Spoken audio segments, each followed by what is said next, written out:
I think the story of Death Note is inherently better as an anime series than it could ever be as a movie. And in my opinion, it all boils down to character. Let's dig deeper. Mix a story with the laboratory, get a story laboratory.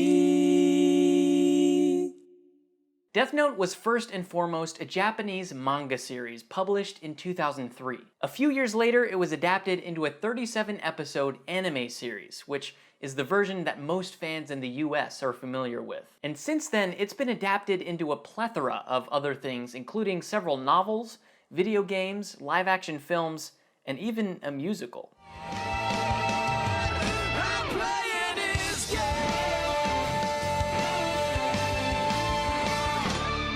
But today, we'll be comparing the popular anime series to the newly released Netflix movie, and not in terms of which is the better adaptation of the manga, but simply which tells the better story. Now, the basic premise of both versions is maybe the only major thing they have in common, and it goes like this. One day, a bright high school student named Light receives a mysterious notebook called the Death Note that falls from the sky. Ryuk, the supernatural creature who dropped the book into the human world, explains to Light that he can use the notebook to kill anyone he wishes, in any manner he wishes, simply by writing down that person's name while picturing their face.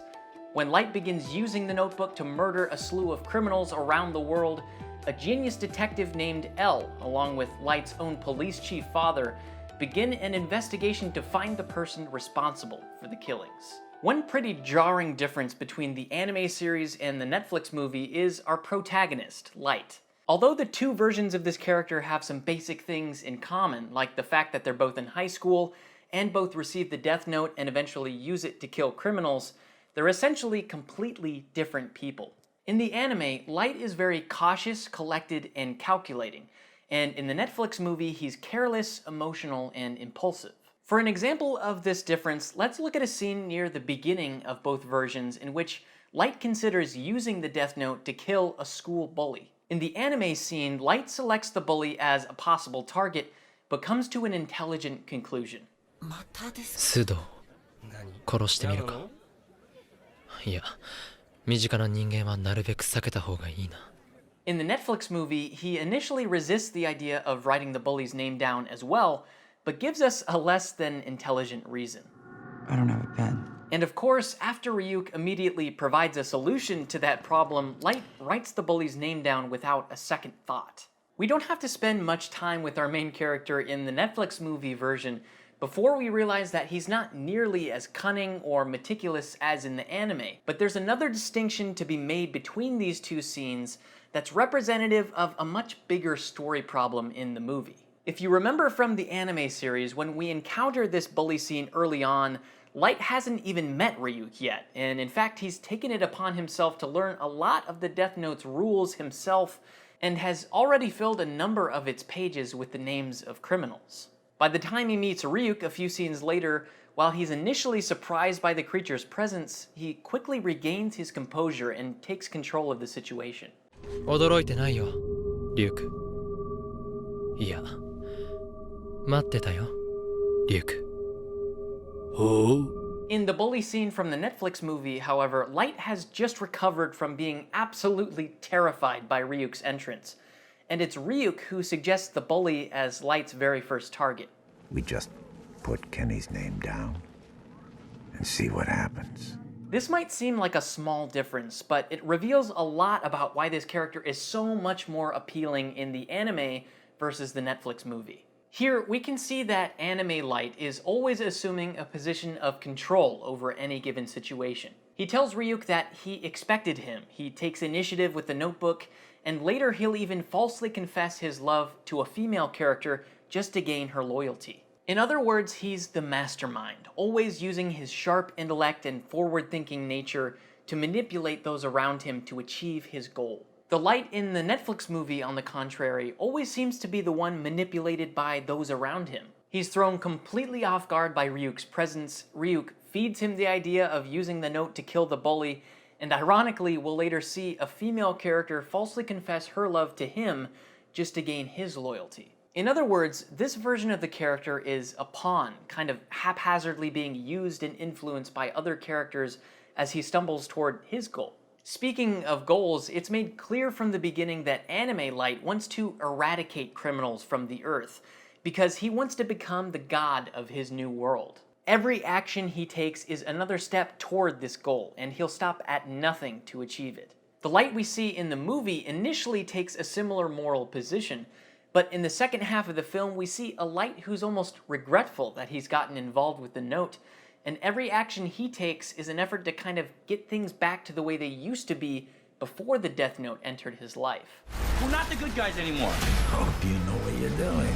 If we take a step back, it becomes clear that the creators of the Netflix movie wanted to make Light more conflicted about the Death Note, perhaps thinking that this would make him more relatable and appealing. But in reality, we end up rooting a lot more for Anime Light, even though we know he's basically an evil and misguided person. So what is it exactly that makes us root for the more unethical character in this case? Because it can't be that we agree with him, right? Looking at some other modern anti-heroes like Walter White, Frank Underwood, and Dexter, for example, it becomes clear that it's not about what these characters believe in or what their goals are that makes them so compelling, but to what lengths they'll go to achieve these goals. I mean, most of us don't think cooking crystal meth, deceiving your way to the top, or taking it upon ourselves to murder criminals is okay, but we're fascinated by the paths these characters find themselves on, and we're curious to see what their ultimate fate might be in the face of the good.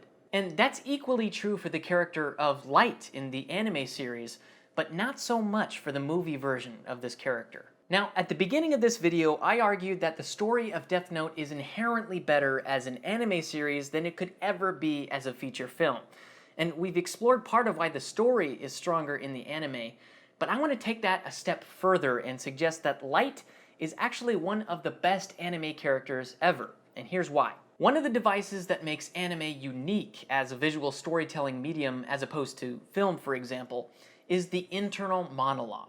While movies often adhere to the mantra show don't tell, which basically means that it's more effective to see a character make choices than to simply hear him talk about those choices, the opposite is sometimes true for anime, in which we're taken into the mind of our characters, where maybe we'll see minimal action on screen, but we'll hear a lot of what they're thinking on the inside. In the case of Light from the anime, this is a character with vastly different external and internal worlds. On the outside, he's charismatic, popular, friendly, even naive at times.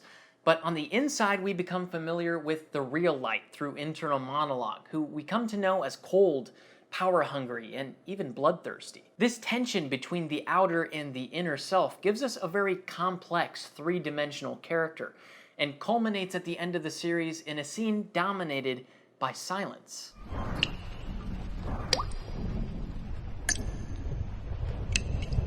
On the other hand, the very flat, two-dimensional character of Light from the Netflix movie doesn't have this complex external versus internal dynamic, and this is manifested in the very physical and noisy climactic scene.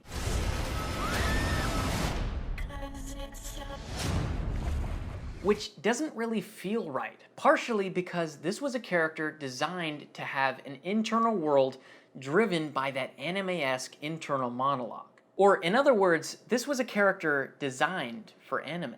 What did you think of the Death Note movie, or the anime series for that matter? Let's continue the conversation in the comments. As always, thanks for watching. Feel free to subscribe if you enjoyed this video, and remember, story is king above all movie things. Do, do, do.